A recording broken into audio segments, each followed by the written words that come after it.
My name is Fabian Gutierrez, and today I will be talking about Lord of the Flies by William Golding. And this book is about savagery, civilization, and innocence. It's about a group of boys that try to govern themselves but ultimately fail.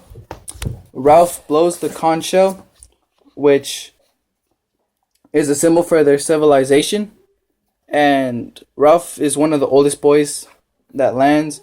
And when he blows it, a group of other boys shows up who are the choir boys. And they all range from 6 to 12 years old. There's about 20 of them. And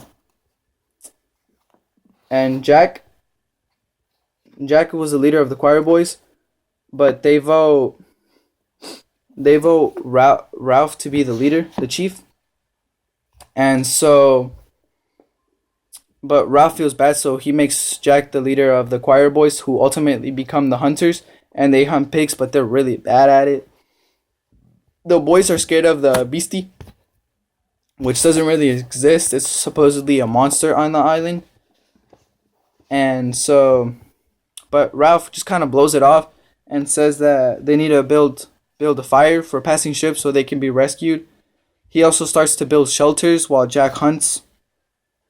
And once Jack was hunting and let the fire burn out, and the ship didn't see them.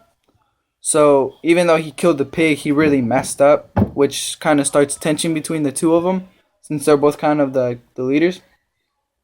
Then one day, a dead pilot, after an air battle, flies down, but he's dead, and he lands in the forest. And in the night, the boys see it, but they think it's the beast. And now they're all frightened, they're all scared, and they're losing their minds. Simon runs into the forest and sees a pig that Jack had previously killed and put the head of it on a stake. And this is the Lord of the Flies because it's surrounded by flies. And it tells Simon that the beast isn't something they can kill, but something that is in each of the boys.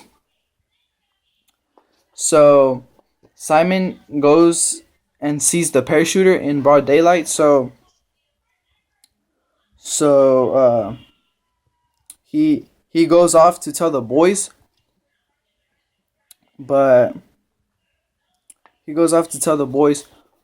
everyone's gone crazy and everything spirals out of control.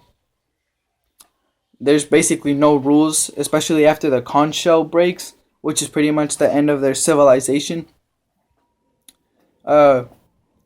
And yeah, that's my question would be like, can the boys regain their innocence after pretty much having to live on their own? Also, a good series I recommend would be the Hunger Games series, since it's also about kind of like civilization, what's good and what's wrong.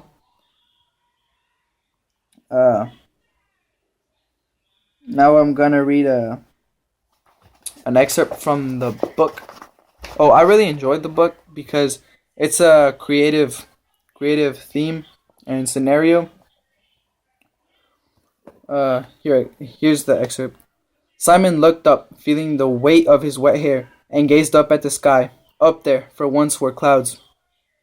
Great bulging towers that sprouted away from the island. Gray and cream and copper-colored, the clouds were sitting on the land. They squeezed, producing moment by moment this close, tormenting heat. Even the butterflies deserted the open space where the obscene thing grinned and dripped. Simon lowered his head, carefully keeping his eyes shut, then sheltered them with his hands. Keeping his eyes shut. There were no shadows under the trees, but everywhere a pearly stillness. A pearly stillness, so that it seemed elusive and without definition. The pile of guts was a black blob of flies that buzzed like a saw. After a while, these flies found Simon. Gorged, they alighted by his sweat and drank. They tickled under his nostrils and played leapfrogs on his thighs. They were black and green and without number. In front of Simon The Lord of the Flies hung on the stick and grinned. At last, Simon gave up and looked back, saw the white teeth and dim eyes, the blood, and his gaze held by an ancient, inescapable recognition. In Simon's right temple, a pulse began to beat to his brain. This is a great scene because it really shows William Golding's ability to describe like scenes, like the way the flies were jumping, playing leapfrog from one thigh to another on Simon's legs. And yeah, thank you for watching.